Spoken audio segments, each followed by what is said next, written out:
a show about real people, real stories, real life.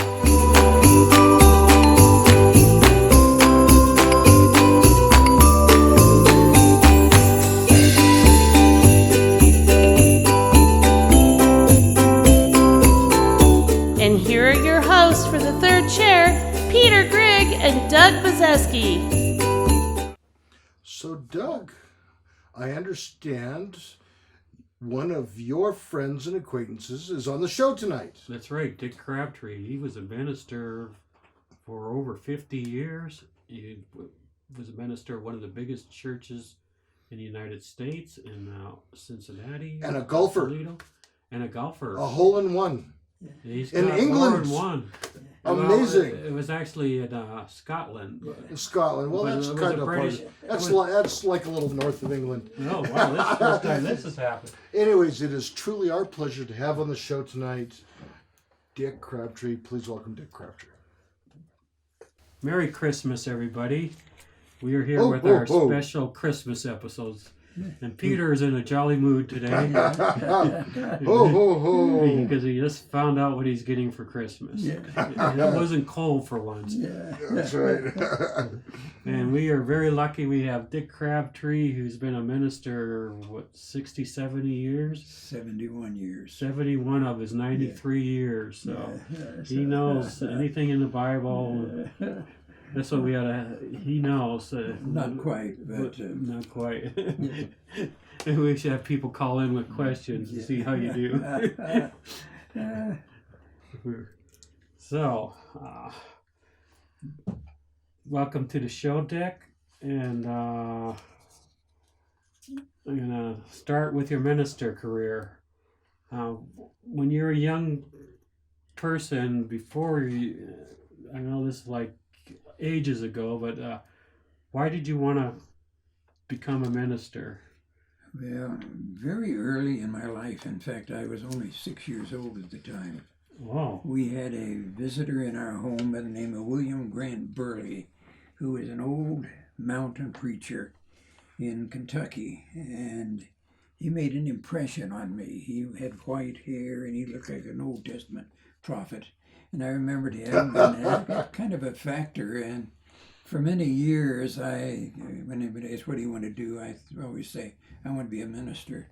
When I was in high school, I kind of got away from it for a while, but then I was in a Christian service camp in California. And when they gave an invitation for people to commit to full-time ministry, I said yes. So I got back on track then. And but I've always had in my mind that I would like to be a minister. So, and I've never regretted it, by the way. Yeah, I've never. Except for a couple of years, the wild high school years. Yeah. It's never wild. We had a very strong youth group in the church I was in California. A very strong group. About 8 or 10 of us out of that group went into the ministry. So wow, it had a real influence, and I appreciated it. Yes. Mm-hmm. And what was the first place you got became after you became a preacher that you preached? Well, when you're in seminary, Bible college, like I was, after you've been in about 2 years, you can begin to preach. There are a lot of small churches that can't afford a real minister, so we would go out and we would preach on weekends. And those churches deserve a lot of credit. They put up with a lot of bad preaching, but we provided a ministry for them. And so I came from Southern California, and the first church I ended up with was the Allen's Chapel in Maloneton, Kentucky, way back in the hills of Kentucky. You talk about a culture shock. Slightly different for me and for them both, you know. And yes, it was an interesting church. Probably 60, 70 people. Some of the older men in the church could not even read. But they were good people. And there was one man, I still remember, Chester Munn, who kept that church alive year after year, he and his family. And so I was there for a relatively short time because another opportunity came. But it was an interesting experience. Did you learn any great lessons from? I learned that there are a lot of good people in the world that may not have a lot of education and still can be great people. And there were some there. It was an interesting area. There were revenuers all over the place. No. In fact, they said, no, Brother Crabtree, you don't want to go walking around at night on any of these roads, because you have to be taken for revenuer and these moonshiners. So, So they didn't want you to find it into the stills either. Might be into my ministry. So, yeah, it's really wild. We had one guy there, I have to tell you this is really a big, tall Yankee, lanky, mountaineer type guy, about 6'3".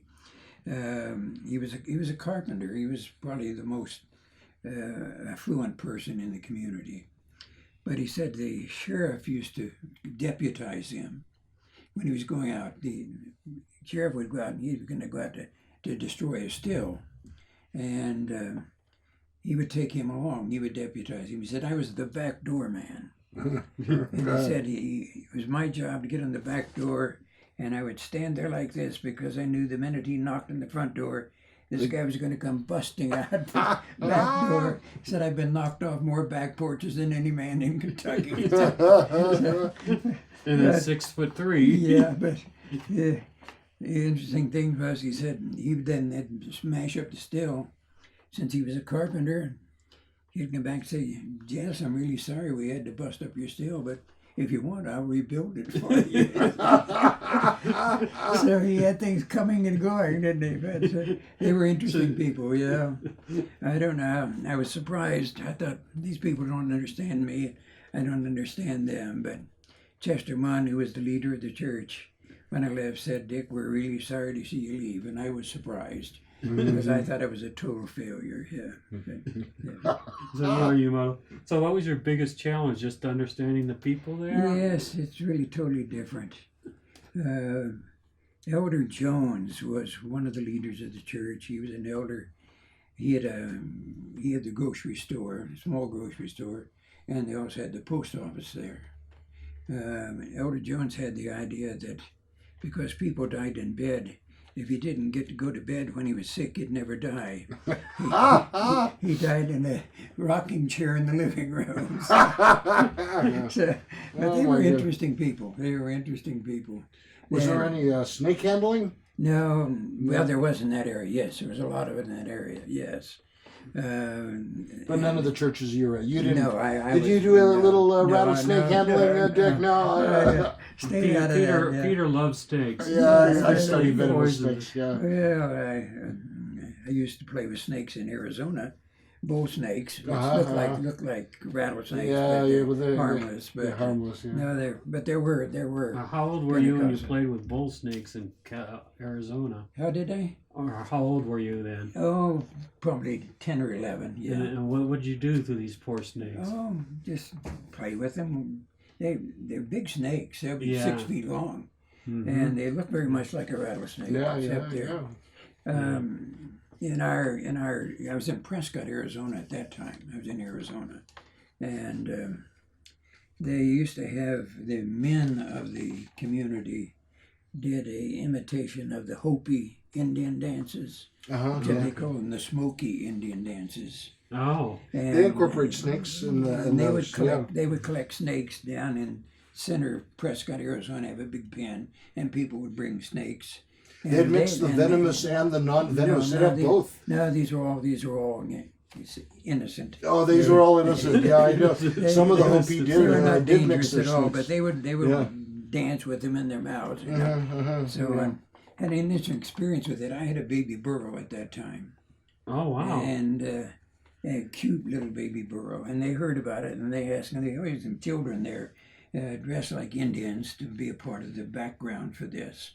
So they heard about my burro, and they asked if I would be a part of this. So Pinky was her name. And she was one of the best pets I've ever had. Great pet.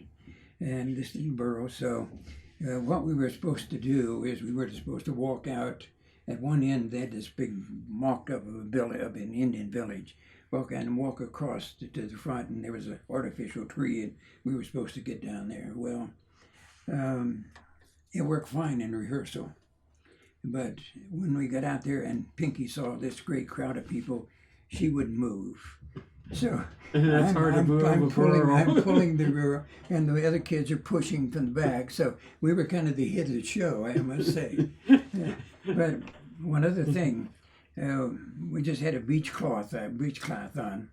And of course, I had underwear, unfortunately. That dumb burro, for some reason, reached out with his neck and pulled up that beach cloth. So, but fortunately, I was covered. But it was an thank God I experience. have my underwear. That was a great experience. I enjoyed that.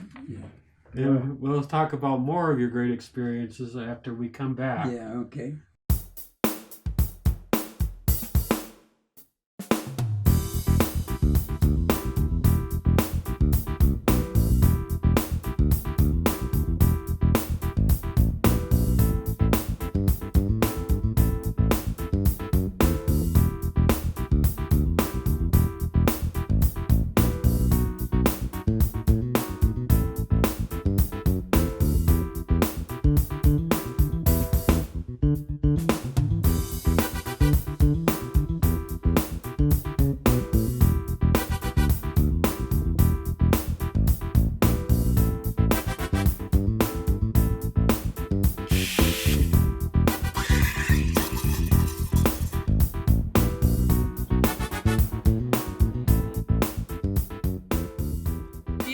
Coffee of the Kentucky-Arizona Walnut Association?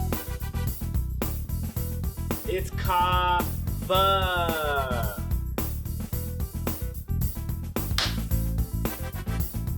The national coffee of Kawasaki, Japan?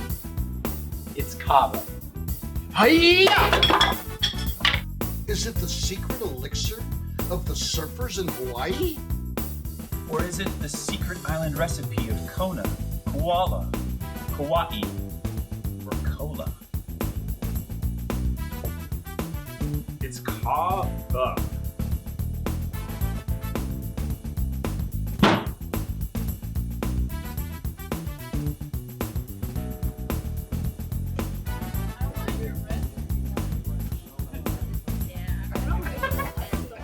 Kava is Polish for coffee. And here at Kava Coffee, we focus on serving a delicious, high-quality cup of coffee in a space where love, coffee, and people mix into the perfect blend.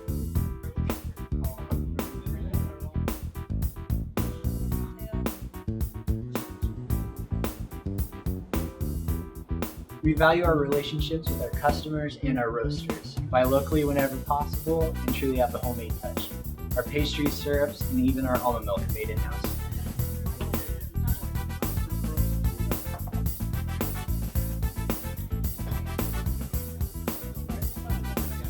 So come on in, relax, get some work done. Enjoy the Kava community, some encouraging words from the Kava Coffee gang.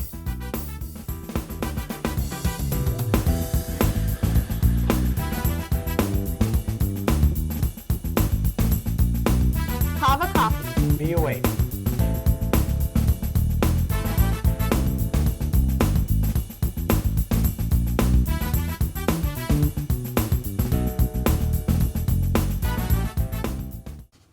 Welcome back to the third chair. I'm Peter, that's Doug, and we're here with our special guest, Dick Crabtree. Thanks for being here with us. Glad to be On here. our break, we were just talking about how often Dick eats grasshopper protein bars, and we think the answer is not very often. Not very often, yes. True. So, you grew up in California, is that right? Well, during my high school days. Oh, where were you before that? I was in Arizona before that. Arizona. I was born in Ohio and lived there until we were 6 years old, and then we moved to Prescott, Arizona, which was a Prescott. great place to live.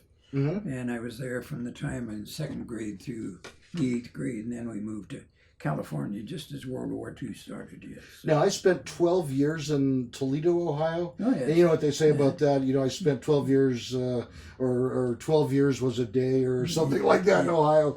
Do you have memories of Ohio? Yes. Interesting. One of my student ministries after I was in Kentucky, I moved to a church over out of Portsmouth, Ohio. And it was a church that I had attended when I was first born until I was 6 years old. Oh, wow. Which was also kind of Was it weird? a problem for me Oh. because these folks had known me when I was growing up. And if I began to put on any airs, ladies would say, "Don't you get put on airs with me. I used to change your diapers." Yeah. Which is very humiliating. And they Yeah. also insisted on calling me Dickie Crabtree, you know, and here I was, this burgeoning theological student, and they kept me humble after that. What do they say? Is a prophet ever welcome in his hometown? That's right. So Arizona, what'd you like about Arizona? It was a great place. We were in a pine forest area, very much like Colorado Springs, and we had a ranch next door, and a couple of kids there had a horse, and so we had a lot of good times there. It was great. Yeah. And were you ever on a farm? Never were. Never on a farm. My grandmother had a farm, and I visited there when I was younger. But Where was that? I was just out of Portsmouth, Ohio, called Wheelersburg. No. Wheelersburg, Ohio. Yes. Now, growing up at the time, do you remember, like, what was your typical breakfast like? Because I think breakfasts have really changed from 50 or 60 years ago. It was. I can't ever think that we'd have ham and eggs or bacon and eggs. Cereal, a lot of cereal. Hot cereal, dry cereal. But we didn't eat, the kind of breakfast that we sometimes get. Did you ever eat like the real oatmeal or steel cut oats and that sort of thing? Yes, we did, yes. Yeah, I think that's a secret. Do you think that was part of the secret for making it 93 years? Lots of oatmeal? I have good genes. My father lived to be 95. Oh, wow. So, okay. Nice. So you want to pass them? Is that your goal? Yeah. You only have 3 more years. We'll see about that. Yes. So, did you? You came from a nuclear family, a mom, dad, brother, sister. I was the only child. Only child. Yeah. Okay, that explains a lot, Dick. Yeah. In what way? In what way? Were you spoiled? Yeah, I regretted it in a way. Oh, is that right? I felt I missed brothers and sisters. A lot of I only really children. did. I had a good family life. Had parents that loved me and cared for me very well, but I kind of felt I missed something. Yeah. But then, like, you'd go to church and you'd have all these brothers and sisters. Oh yes, and then you go home and you didn't feel so bad. Yeah. That's right. That's right. Now, I yes, found out something during the break that I find really fascinating, and that is you were in high school during World War II. Yes. And like the day that we're filming here, it's around December the 7th. Yeah, that's right. And so you remember Oh yes. the radio, the newspapers of the attack on Pearl Harbor. Yes. Yes. I was in church. We were in church that morning, and on our way home, we turned on the radio and heard that the attack had occurred on Pearl Harbor, and we didn't know quite what was happening. And at that time, some of the commentators thought this is a rogue group from Japan. This is really not Japan attacking, but they were wrong. It wasn't. It was a full-scale attack. Yeah, they misunderstood it at first. And as I had mentioned when we were talking earlier, we really anticipated an attack on the West Coast. Yeah. And it was fortified and prepared. And they had all those balloons with the cables. Yeah, I mentioned, do you know about barrage balloons? Are you familiar with barrage? They use them in England, and they use them there. It's a barrage balloon, looks like a blimp. It's about 20, 30 feet long. And it has a steel cable attached to it, and they would, in time of an alert, they would let these go up, and they go up about 2,000 feet. Oh, okay. And the steel cables would stop any low-flying planes. So whenever the barrage balloons went up, we knew something was happening. At least there was some kind of an alert. No, that wasn't though that much. I mean, I heard reports of like an occasional lost Japanese sub that would lob a shell or two. But were there actually any bombers that you remember? Or? Never that we know of. One night, and I still don't know what happened. One night, all kinds of commotion broke loose, and we could hear explosions. We could hear the guns going off. They had searchlights, and we could see the searchlights up there. And I never knew what happened. They never told us what happened. Someone might have. In those days, newspapers kept secrets. Now. Things have changed. Yeah. But they recognized that there were some things that needed to be kept secret. Right. And so they were very cooperative with that. But we don't know what happened. I still don't know what happened that night. But it was a wild night, and I'm surprised that they never told us what it was. Sure. But that was, we were not too far from El Segundo, which was a refinery town, and a submarine did fire a shell at the tanks there. I don't think they exploded, but they had them. So, but we were on high alert. We Sure. We At the time, was there this sense and awe like the nation felt on 9/11? Was it the same sort of feeling that you recall, or was it even more intense, less intense? America was really totally united at that time. It really was. And we made all kinds of sacrifices. We had gasoline rationing. You had to have your stamps to get gasoline.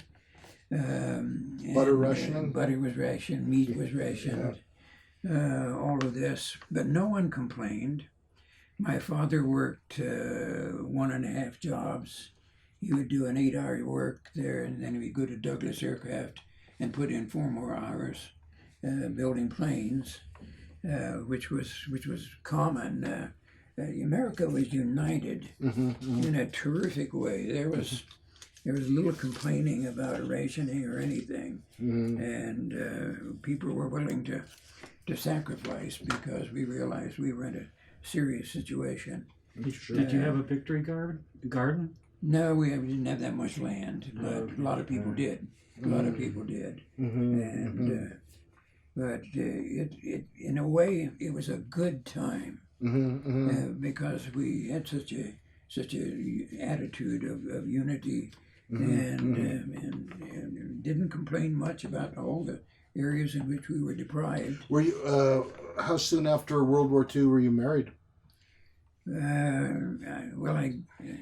The war was over in 1945, and I was married in 1949. So Okay. 4 years later, yes, yeah. Wow. Yeah. Nice. Yes. I graduated from high school in 1945. Yeah. All right. Well, we're going to talk more about that when we come right back from this break. Yeah.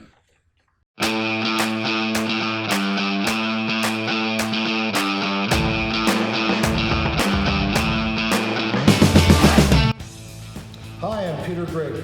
And I'm Doug Biseski, and we are the host of The Third Chair.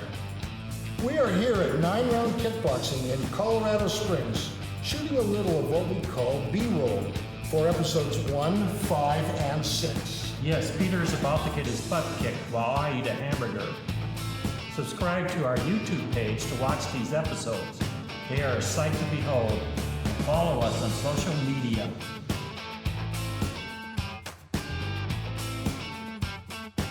We are always looking for guests with a great story. And that would be everybody, because we all have a story. If you want to be a guest, send us an email. And then get yourself down here to 9 Round Kickboxing while you're at it. Yes, guys, if you're interested in getting fit without getting hit just like Mike, just head over to 9round.com, find one of our 3 locations as close to you, and book that free intro workout.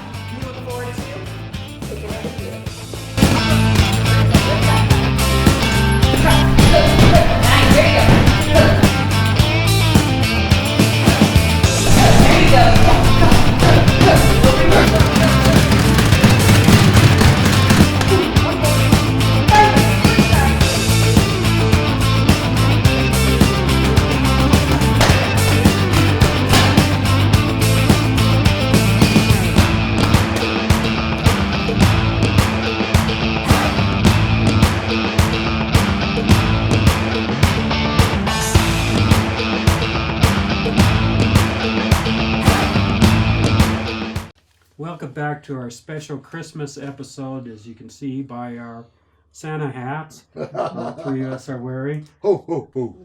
The third chair. And we have as our special guest, Dick Crabtree. And he's going to tell us about being a lead pastor. Where were you first a lead pastor when you...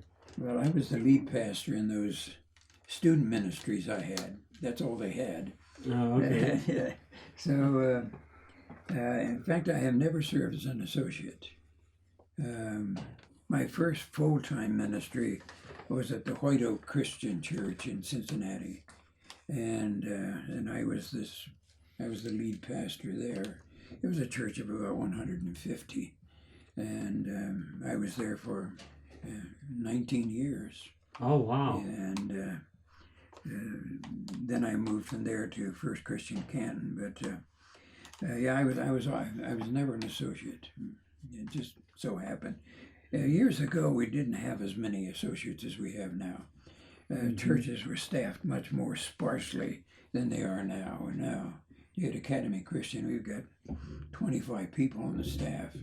Is that because churches are bigger, or it's just staff different? When I was at First Christian Canton, we were running 1,500 in attendance, had 3,000 members, and the most we ever had was 4 ministers. And nowadays there'd be a lot more than that in almost any church of that size. We had more secretaries than we have now because we didn't have computers. right? And so everything had to be typed, so we had to have more secretarial help. But the most we ever had, well, we had for a while 5 full-time ministers, but most of the time it was 4. And we didn't have nearly the staff that the churches have now. Churches of that size would probably have 6 or 8 ministers and probably fewer secretaries. Now a lot of ministers do their own work on the computers, so the patterns have changed. But it's also a different culture. We have a lot more staffing now than we ever had. Yes. So I understand you were pastor for one of the biggest churches in the U.S. at one time. Well, when I was at First Christian Canton, it was the largest church in the fellowship. We're not a denomination, we say. In the fellowship of Christian churches, it was the largest church, and had been for 40 years. It had the second largest Sunday school in America, second only to First Baptist Dallas, famous First Baptist Church of Dallas. They had the largest Sunday school in America. We had the second largest. So yes, it was a large church. When I went there, they listed 6,000 members. After I had been there for 2 years, we were down to 4,000. So you're doing a great job there. That was because we found 2,000 of those people were literally dead. It's like voting in Chicago. Some names on the rolls. So the numbers were a little exaggerated when you got there. How many members do you have? 6,000. Well, when we got to counting, that was not quite accurate, but it was the largest church. And were some of the dead people donating to the church? No, they didn't do much for us. Their estates weren't coughing it up. There's a word, a phrase that we use in ministry, talking about dead wood. That is, people that are members, but you never do anything. Well, ours were literally dead wood. Oh, man. But it was an interesting ministry. I was there for almost 15 years. Oh, wow. And I served for 51 years of ministry in 3 churches. So I didn't move around much. But it was an interesting church. It was a complex church. They had a legendary minister, Peach Welshamer, had served there for 55 years. 55 years in one church. Wow. And he had made it the largest church in the Christian churches. And he built the Sunday school. He was a Sunday school person. And the church was built on the Sunday school. It was interesting. I tried to find an account of worship attendance. Never found it. They never counted the worship attendance in 50 years. They just counted the Sunday school. Just counted the Sunday school. Oh, wow. So that was the more important for him. Yeah, for him. It was, and he would give a report on the Sunday school attendance, which was about 2,000 or more. And then he'd give a monthly report, and then he'd give a quarterly report, and then he'd give a yearly report. He started in 1902 to do one of the first weekly church papers in America. In 1902, he started it when he first arrived there. And they had copies of all those papers bound in the library. Oh, wow. So I used to be able That's to go a and lot read of- all about those. And very interesting ministry. A lot of history there. Yeah, he was a great leader, no doubt about it. But I could never find a single time when they had counted the worship attendance. So did you start counting that? Yeah, when I came, went to the deacons, said, "Now how do we count this?" He said, "Oh, we can't count this, You can't count it in this auditorium." It was a big auditorium, fan-shaped auditorium. And I said, "Of course you can count it." So I had on my staff a guy who was a great logistician, and he organized it, and so we started counting. But it was interesting. When I left there, after 15 years, the Sunday school was still more than the worship attendance. Oh, is that right? And it was when I went. You mean there. like on any given Yeah, Sunday, any given Sunday, there more might be people- 4,000 more at Sunday school and and 2,000 at worship. yeah, not quite that high, probably 2 and 1,500. Oh, wow. But it was interesting. We had people that would come to Sunday school and then go home. Yeah, we had 26 adult classes. Wow. And they were everyone a miniature church. They had their own treasuries. They had their own rooms. It was an interesting So how culture. did you handle all that? Yeah, But they Because didn't have a paid minister yeah. because there's only 4 ministers. Yeah, each one of these, they had good Sunday school teachers. Lots We of had really volunteers. great Sunday school teachers, volunteers, Mhm. outstanding. Were some of them former ministers? But No, they were people that just lay persons that studied. had grown up in the church, and we had a junior department of 200 kids. 200 kids. Wow. And a young school principal by the name of Wes Heisey ran that. And I never had anything to do with it. Well, I knew it was going on, but he recruited the teachers, he trained the teachers, it ran itself, and that was true of many classes. We had classes there of women that were in their 60s that had started there when they were teenage girls together. And they were still together. Wow. Together. So it was an interesting church, yes. That would be an interesting movie. Like take these girls from 15 Yeah. to 60 years old. I mean, their ups and downs, 30 years. I mean, you make up. Yeah. You just have pick 5 characters and So, make up a story about them. but in many ways, it was a difficult church because, well, churches work best or easiest to govern and lead if they are homogeneous. That is, if people are all pretty much the same. Academy Christian, where you and I are now, Doug. Right. Academy Christian is one of the most homogeneous churches I've ever seen. It's almost all middle class, upper middle class people. First Christian Canton had 2 types of people. We had community leaders, lawyers, superintendent of schools, mayors, so on. Then we also had it was a steel town, so we had steel workers. And so it's an interesting thing to put Different together, vocabulary. Put together these, yes, quite, yes. And I think sometimes they may have used some with the Lord's name in vain, but yeah, it was a totally different culture than we have at Academy. So it was kind of hard to mix that. And then we had an impossible situation from governing because we had a church board of 80 members. 80 80 members. and try and get something done with that many. So 80 members. What you needed was 80 ministers and 4 people on the church board. Well, were any of them like Peter? That would have slowed them down even more. Oh, I love a meeting. Let's make it go longer. We got some things done. We built the largest Christian church building that had ever been built. Wow. It was in our fellowship, 115,000 square feet. Auditorium seated 1,800. And we got that done, and we had some fine leadership, but it was an interesting experience. I enjoyed being there, but I didn't want to stay there for the rest of my life, and that's why I came to Colorado. Nice. And we'll find out more about Dick and his church life and his civilian life after our break.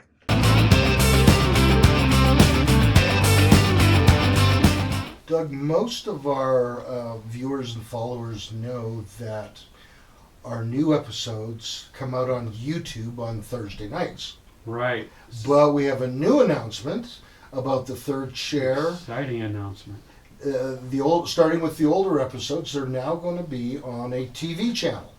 Yes, very exciting. So the TV channel is with the Pikes Peak Library District, Comcast Channel 17 here in Colorado Springs. And I believe the episodes are going to play at 7 o'clock at night, but they may cycle them, and who knows, maybe they'll be on at 2 or 3 in the morning. So if you're in Colorado Springs and you have Comcast and access to Channel 17, you're able to watch the third chair. The episodes are edited a little bit shorter. Some of the commercials are taken out on TV. It should be exciting. Yeah, I can finally tell my friends I'm really on TV. We could tell them we're TV stars. That's right. Yeah.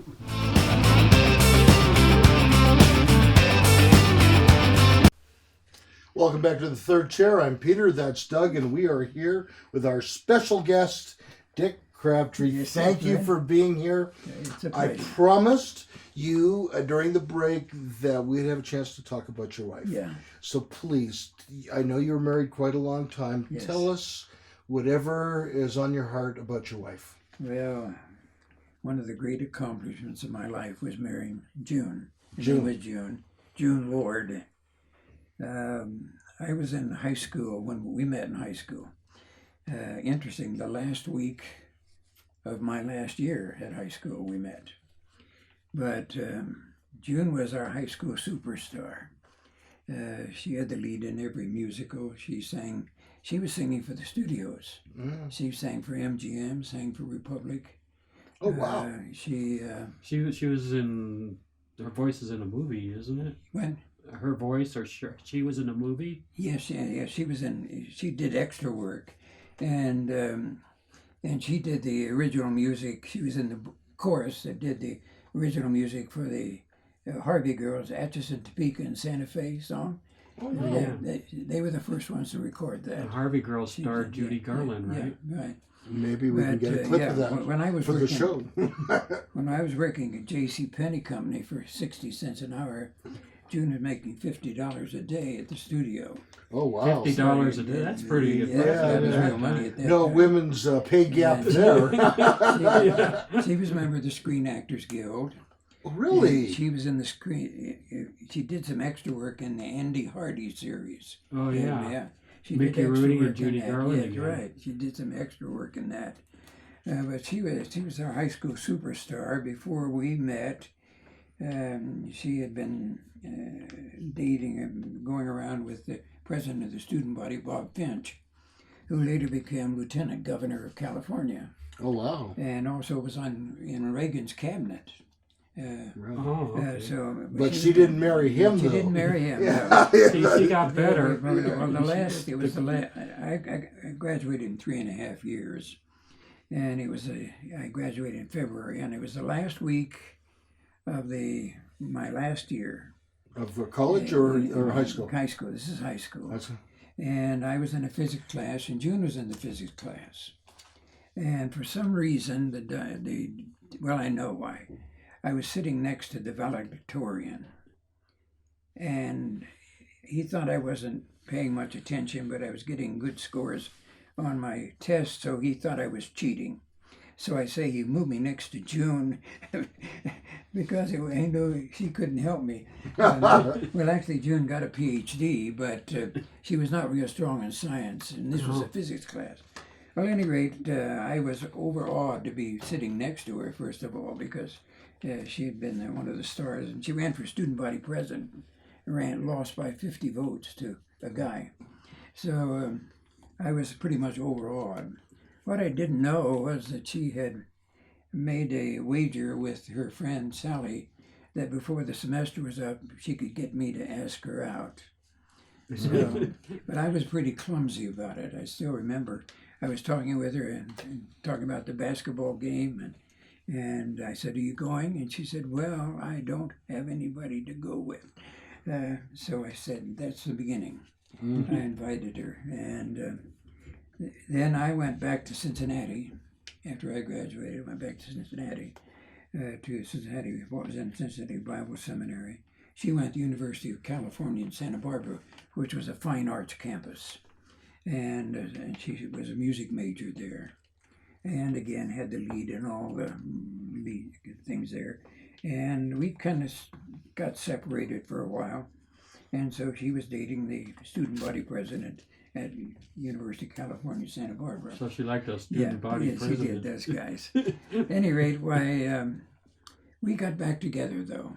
And I remember she wrote a letter and said, I think we lost something that was valuable. So we got back together about the time of my junior year, and we became engaged in my senior year. I graduated 1 year before she did.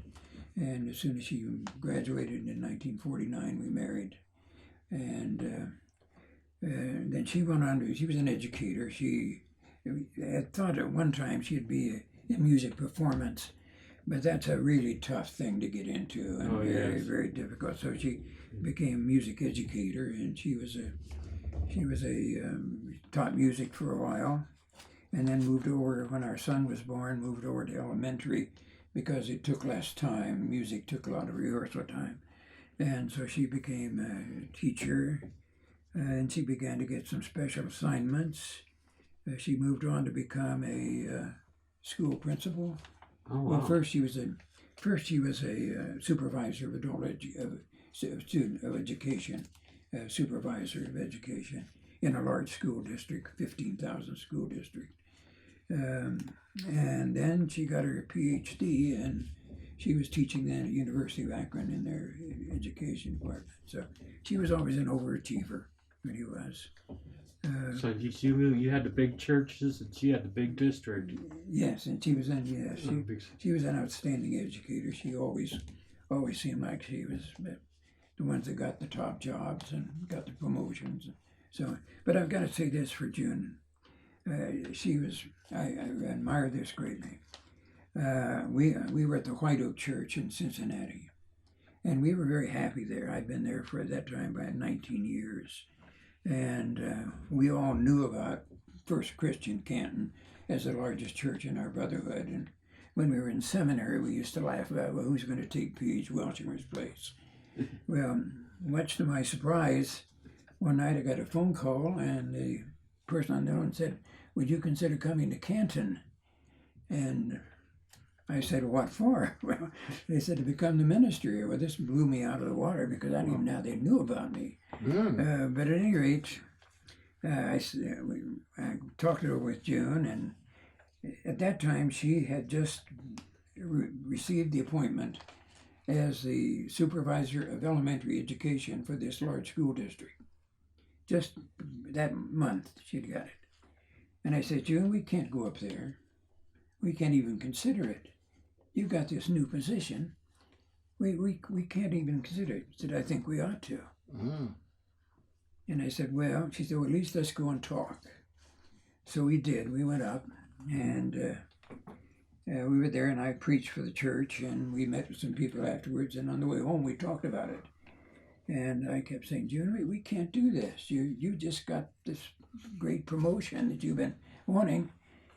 And she said, "Well, why would we say we wouldn't?" And I said, "Well, because," he said, "that's not enough of a reason. she said, I think they need us, and I think we ought to go. So she resigned this position that she had just had, and we went to Canton. Well, fortunately, God's good.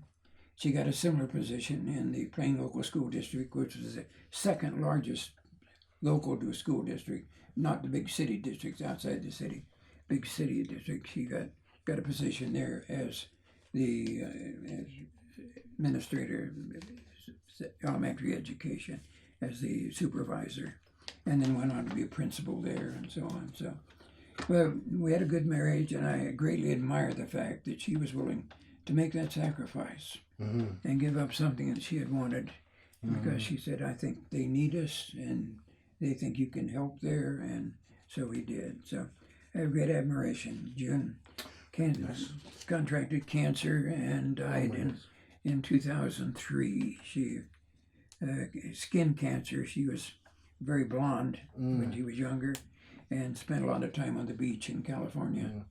And so that caught up with her. Melanoma? Yeah, melanoma. Yeah, that's the melanoma. worst. And it was bad. We just couldn't do anything about it. Yeah, boy. But I have great admiration for her. She was a great helper when we came to Academy Christian. She took over the leadership of the choir. She was an outstanding choral director, and had a master's degree in music. So Wow. Yeah. Great story about your wife. You've got 30 seconds to tell me about your holes in one in golf. Well, yeah, I do have 3 holes in one in golf, yes.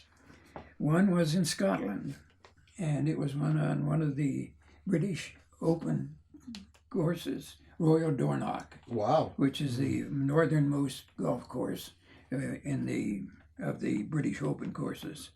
Yeah, on hole number 5, I think, about 165 yards, I knocked it in. Nice. And then I was a member of Glen Eagle Country Club, and I Up north here. had two of those. I had two Two of them holes there. in one there. Yes. That's right. So, We know Were that. they the same hole? what's this? Were they the same hole? No, different.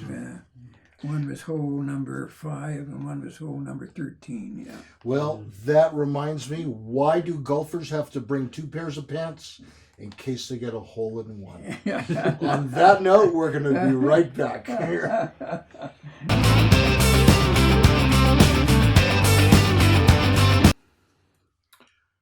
I can't believe that we've hit 40 episodes.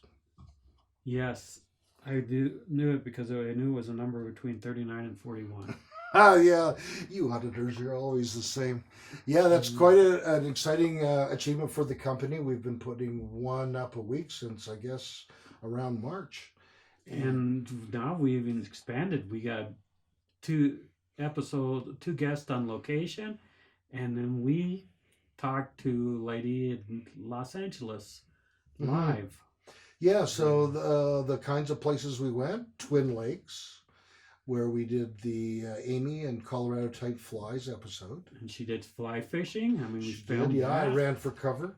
And we managed to get that episode in like right before a major storm hit. It was amazing. And we went to a barber shop, and you ran for cover again when the scissors came out? I ran for cover, yeah. Or you either ran to that or the gum Yeah, machine. I couldn't believe I couldn't get a gumball that night. Yeah. But that was just a riot filming on location, but a little extra work carrying the equipment around. A little extra work, but I think it's worth it. I think so too. All the 3 of those episodes are great. I think that that's one of the things for the future we're very excited about, contacting people that may be out of town or in town that work at an interesting location that wouldn't be mind filmed on location, as long as you have a story to tell. And everybody has a story to tell. I think you're so right. So please follow us on social media, and let's get back to our episode.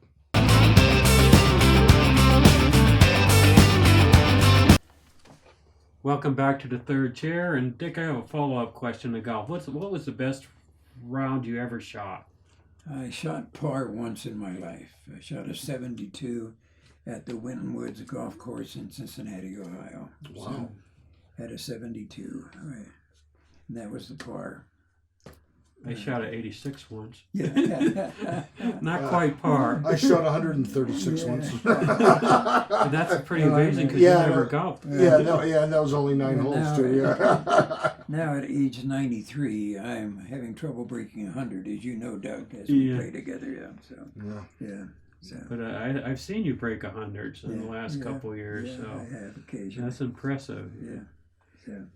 And for college, you mentioned earlier you went to the Cincinnati Bible College and Seminary. Yes. Can you tell us about that? I really owe a lot to that school. It was an excellent education, I felt. We had some terrific professors. My favorite professor was George Mark Elliott. He contributed a lot to my preparation for ministry. R.C. Foster was the gospel teacher. He was and Greek teacher. He was a legendary teacher, taught for 40 some years. We had an excellent staff, and I appreciated it. In fact, at that time, I thought I was going to be a professor rather than a pastor. The academic dean wanted me to go to prepare to become their professor of Christian education. So one of my degrees is from University of Cincinnati Teachers College. But then when I had to make the decision between teaching and preaching, I went the preaching way. Yeah. So why do you remember why you decided to go the preaching way? I just really felt it was more satisfying. Though I would have enjoyed teaching. I really would have, I think. When I get around to college, I think I would have enjoyed this, and I think I would have, but I never regretted going the pastor. Yeah. And you're still teaching today, because I'm in your Sunday school class. Yes, yes, we appreciate you, Doug. Yeah, you and Leslie. Yeah. College, unfortunately, since the college closed in 2019. Yeah, colleges are struggling right now. Yeah. Colleges are struggling. Cincinnati started back in 1924. And for many years, it was one of the strongest colleges, seminaries in our Christian church fellowship. They sent more people into ministry and in the mission field than any other school in our brotherhood. And I couldn't believe it when I heard that they were closing. It's just bad management. They made some wrong choices. They got very heavy into athletics, of all things. They first they went from Cincinnati Bible Seminary, which was strictly a Bible college, preparing ministers for people for ministry and church secretary positions and children's ministry and missionary. And then it moved to Cincinnati Christian College, and they broadened the curriculum, and then they went to Cincinnati Christian University, and they got into very heavy athletics, even got into collegiate football, of all things. Oh, wow. And so and then finally they just ran out of money and ran out of resources, had to close. But many of our colleges are struggling. I'm talking about associated with the Christian churches. We've had at least 4 or 5 of our colleges that have had to close. There are fewer students now preparing for ministry. I'm concerned about that. We have fewer ministerial students now than we used to have.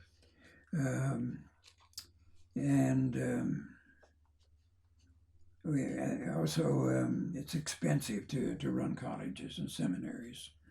I was a trustee of Emmanuel Christian Seminary, which is a graduate seminary, for many years, for 45 years.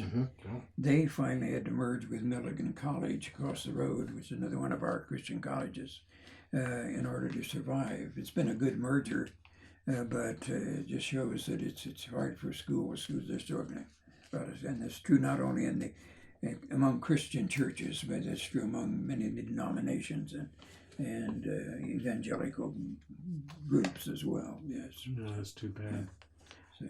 Now you also have a mission that you support. Yes, when I retired from the preaching ministry in 2001, I moved over to become the executive director of South Pacific Christian Fellowship, That's a mission that I helped to start in Adelaide, Australia in 1970.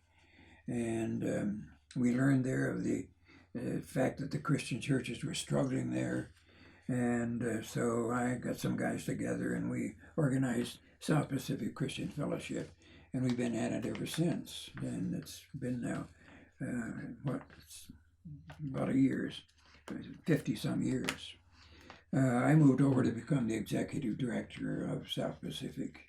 And then 3 years ago, I retired as executive director and turned it over to another fine guy who's doing a good job.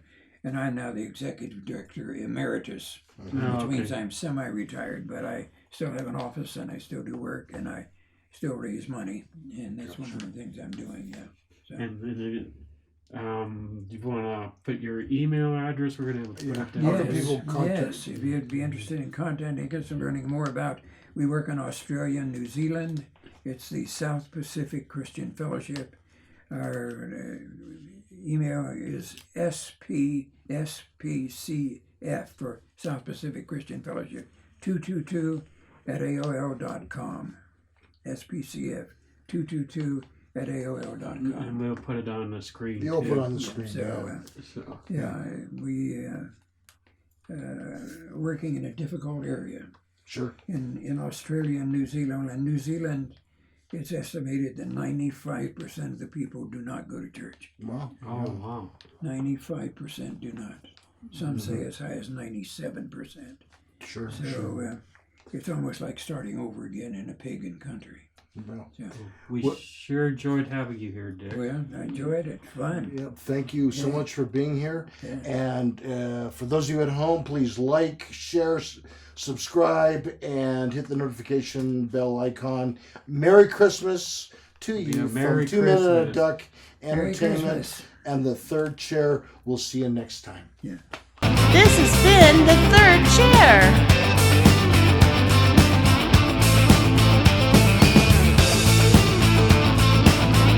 Want to be a guest?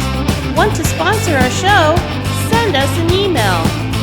Please subscribe to our channel and follow us on social media.